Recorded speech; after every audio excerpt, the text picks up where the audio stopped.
అయితే రోజుకి రెమ్యునరేషన్ ఎంత తీసుకుంటా? వాళ్ళు ఎంత ఇస్తే అంత తీసుకుంటారు. ఓకే, ఫస్ట్ రెమ్యునరేషన్ ఎంత? First remuneration 500. అవునా? షార్ట్ ఫిల్మ్ కి. సినిమాకి తీసుకున్నారు అంటే సో బేసిక్ ఏంటంటే సినిమాకి F2 హైయెస్ట్ నేను తీసుకుని పర్ డే 4000 3000 ఏదో ఇచ్చారు. 2018 లోనో 19 లోనో అయింది షో. ఆఫ్టర్ పెళ్లి చూపులు. 2019 లోనో. ఓకే, దాని ఆఫ్టర్ పెళ్లి చూపులు. ఆ తర్వాత నాకు తెలిసి పొలిమేర తర్వాత బడ్జెట్ పెరిగి ఉంటుంది, దాన్ని మనం అడగకూడదు, ఎక్కువ లాక్కూడదు. సో అయితే ఇప్పుడు ఫీల్డ్ ఇవన్నీ హ్యాపీగా సాగుతుందన్నమాట. ఇట్స్ ఓకే, అంటే నేను హ్యాపీగానే ఉన్నాను, నాకు నచ్చింది చేస్తాను. ట్విట్టర్ లో గోలే అన్నెసెసరీగా నన్ను ఫేమస్ చేస్తారు మా ఫ్రెండ్స్ అందరు, ట్విట్టర్ ఫ్యామిలీ అందరూ. ఆల్రెడీ ఎలక్షన్స్ స్టార్ట్ అయినాయి ఏపీలో, చాలా మంది ఇన్ఫ్లుయెన్సర్స్ ప్రమోషన్ చేస్తున్నారు.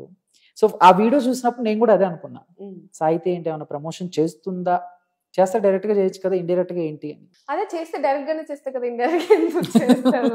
వాళ్ళు ఇన్ కేస్ నాకు పే చేసి చేయమంటే డైరెక్ట్ గానే చేస్తే నాకేం ప్రాబ్లం లేదు, నాకు నచ్చితే చేస్తా. సో నేనేం ప్రమోషన్ కోసం చేయలేదు, నేను సాంగ్ కోసమే చేశాను. అసలు బేసిక్ గా మ్యాటర్ ఏంటంటే, సో సాయితో ఒక 2 పాటలకి ఒక చిన్న రీల్ చేసింది, దాని వెనకాల మన ఏపీ ముఖ్యమంత్రి వైఎస్ జగన్మోహన్ రెడ్డి గారి సిద్ధం అన్న ఫోటో. ఏంటి అసలు దాని గురించి ఏంటి మామూలుగా? నాకు పాలిటిక్స్ ఐడియా లేదు. నేను ఇన్స్టాలో పెట్టిన ట్విట్టర్ లో పెడతాను. సో ట్విట్టర్ లో బేసిక్ గా పాలిటిక్స్ ఎక్కువ ఉన్నాయి, ఇన్స్టాగ్రామ్ లో లేవు. సో అక్కడ ఫ్యాన్ వార్ అయిపోయింది అనమాట, పవన్ కళ్యాణ్ ఫ్యాన్స్ కి అండ్ జగన్ గారి ఫ్యాన్స్ కి అంతా ఫ్యాన్ వార్ అయిపోయింది అక్కడ. నేనేదో జగన్ గారిని సపోర్ట్ చేస్తున్నా అని చెప్పి బాగా ట్రోల్ చేశారు, నేను చాలా హర్ట్ అయ్యాను. అందరు ట్రోల్ చేశారు నన్ను. తర్వాత దే అండర్స్టూడ్ నేను ఎవరికి ప్రమోట్ చేయట్లేదు అని చెప్పి. నిజమేనా? నేను ఎవరికి చేయట్లేదు, చేస్తే డైరెక్ట్ గా చేస్తాను, నాకేం ప్రాబ్లం లేదు. ఓకే, అంటే మామూలుగా వేరే చోట ఎక్కడ చేసుకోవచ్చు కదా, అక్కడే చేయాల్సిన, అంటే బ్యాక్ సైడ్ అదంతా అలాగా చాలా మందికి డౌట్.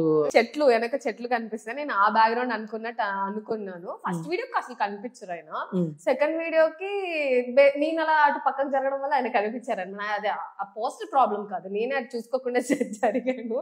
సో ఇంకో సైడ్ వేరే పోస్టర్ ఉంది, అది వేరే బ్రాండ్ అనమాట. సో బ్రాండ్ ఎందుకు ప్రమోట్ చేయడం అని చెప్పి నేను అంత అబ్జర్వ్ చేయలేదు. పెట్టిన తర్వాత కూడా ఏముందిలే పోస్టరే కదా అన్నట్టు అనుకున్నా, కానీ ప్రమోషన్స్ చేసేస్తున్నాను, డబ్బులు తీసేసుకున్నాను అని చాలా నా మీద నిందలేశారు మీరందరూ.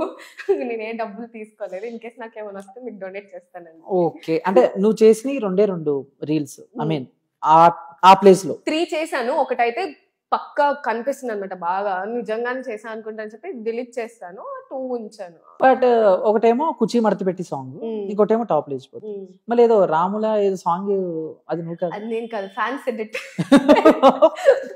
ఎవరు చేశారు తెలియదు, అది ఏంటది పొలిటికల్ సాంగ్, అది పొలిటికల్ సాంగ్ ఏదో పెట్టేశారు. నా వీడియో అన్ని బాగా సిగ్ చేశారు ఎవరో ఎడిటర్, మంచి ఫ్యూచర్. ఓకే, సో మంచి నీట్ గా వాడుకున్నారు అయితే బాగా. ఇంకా ఎర్లీ మార్నింగ్ ఒక ట్వీట్ అయితే పక్కా ఉంది ఆ వీడియో మీద.